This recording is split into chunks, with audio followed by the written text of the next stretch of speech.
Imagine a library that contains every possible book ever written or that could be written. Picture a point in space where you can see everything in the universe simultaneously. These aren't concepts from modern science fiction. They're the creations of Jorge Luis Borges, one of literature's most fascinating minds. Title: Jorge Luis Borges, Master of the Infinite. In 1899, a literary genius was born in Buenos Aires, Argentina, who would forever change how we think about reality, infinity, and the nature of existence itself. Jorge Luis Borges wasn't just a writer, he was a sculptor of impossible worlds, a creator of labyrinths made of words, and perhaps the most influential Latin American author of the 20th century. Today, we're diving into his masterpieces like the Aleph, where a single point in a basement contains all of space and time, and Ficciones, a collection that challenges everything we think we know about storytelling. We'll explore how a man who went blind in his 50s continued to create some of literature's most visual and mind-bending works. From intricate detective stories to metaphysical puzzles, from poetry about tigers to essays about time, Borges created a universe where libraries are infinite, mirrors are portals, and reality itself might just be another fiction.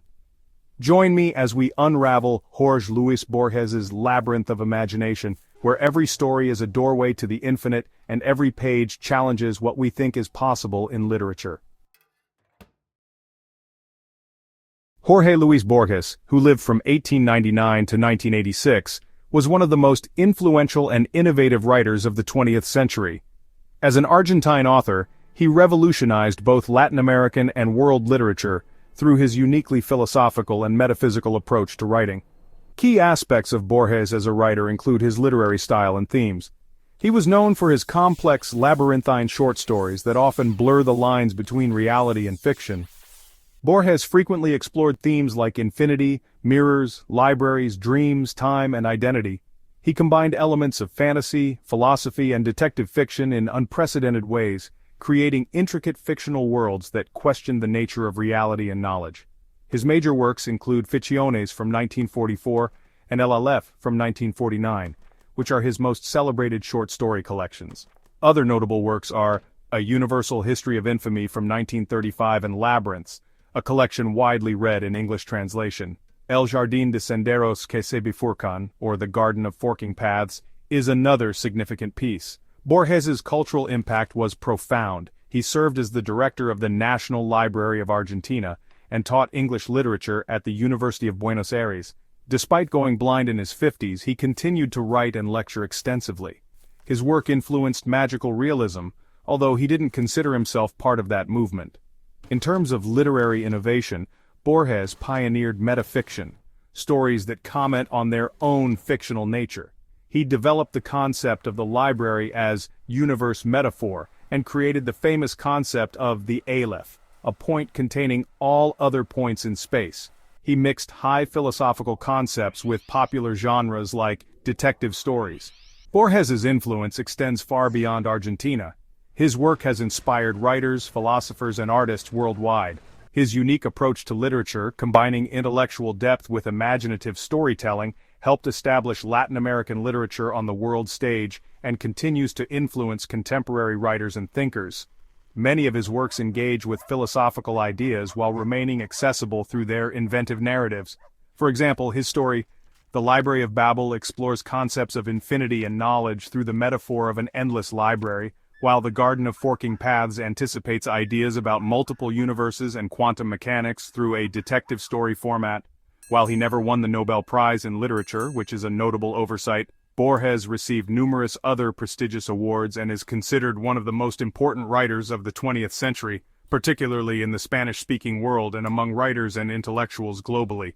Borges's key works include short story collections like Ficciones from 1944, which contains The Library of Babel and The Garden of Forking Paths, and The Aleph from 1949, featuring the titular story about a point containing all space. Other collections are A Universal History of Infamy from 1935 and The Book of Sand from 1975, which includes late-period stories like The Infinite Book Tale. His poetry collections include Fervor de Buenos Aires from 1923, his first poetry book The Self and the Other from 1964, and In Praise of Darkness from 1969, written after going blind. His essays include Other Inquisitions from 1952, Seven Nights from 1980, and the Total Library Nonfiction 1922 to 1986. Notable individual stories by Borges are Pierre Menard, author of the Quixote, Tlön, Uqbar, Orbis Tertius, Death in the Compass, the South, and the Zahir. The Aleph follows the narrator, a version of Borges himself, who visits the basement of his recently deceased love interest, Beatriz Viterbo's cousin, Carlos Argentino Daneri. Daneri reveals to the narrator that in his basement exists an Aleph, a point in space that contains all other points in the universe simultaneously. When the narrator views the Aleph, he experiences a moment of infinity, seeing everything in existence simultaneously, every angle of everything, every moment, all space and time simultaneously. He describes seeing millions of acts both delightful and awful, including intimate moments of Beatrice's life, endless oceans, his own internal organs, and countless other visions. Key themes in the Aleph include the impossibility of describing the infinite through language, the connection between love, memory, and infinity, the limitations of human perception, and the relationship between space, time, and consciousness. The story ends with two significant points. First, the narrator begins to forget his experience of the Aleph, suggesting the human mind's inability to retain infinite knowledge. Second, in a postscript, he tells other Alephs might be in the world, questioning whether what he saw was unique or authentic. The concept of the Aleph, as a point containing all points, became influential in literature and philosophy. It represents the paradox of containing infinity within a finite space. If you like videos like this, consider subscribing to the channel. In the description, you can access the resources for the material used in this video. Thank you for watching.